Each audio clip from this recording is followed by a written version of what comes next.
Mula sa himpapawid, aakalain mong umaagos na gatas ang ilog na ito.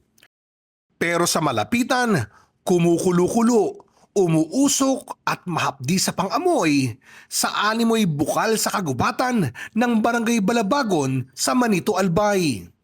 Isa ito sa pinaniniwalaang pinanggagalingan ng malaghatas ding tubig na dumadaloy sa Balabagon River at pinangangambahan ng ilang residente na dahil sa pag-alboroto ng bulkang Mayon. First time lang nangyari yan dito sa amin.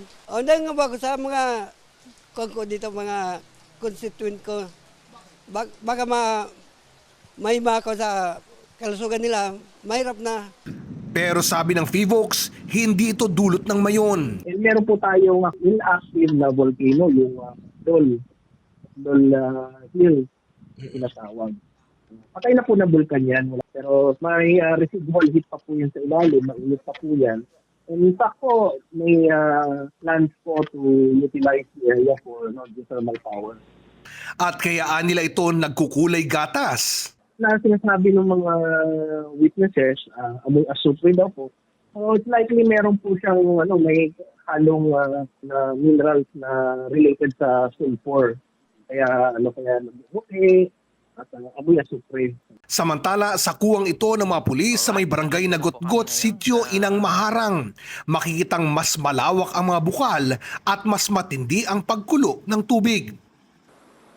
Hindi man mula sa Mayon, nagpapaalala ang espesyalista na hindi pa rin ito dapat pinagpapaliguan o iniinom. Kung paliliguan naman po, maaaring magdulot ng yung skin irritation, maaaring makatiyan.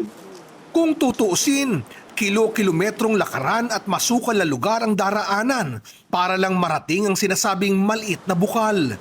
Pero sa kabila nito, dinarayo na raw ito ng mga turista. Kaya kinurdunan na ito at bantay sarado pa ng mga pulis. Sa part po namin ay gusto lang po namin ang kaligtasan ng lahat ng mga turista. Lahat ng taong gustong pumunta doon ay kaligtasan ng bawat isa.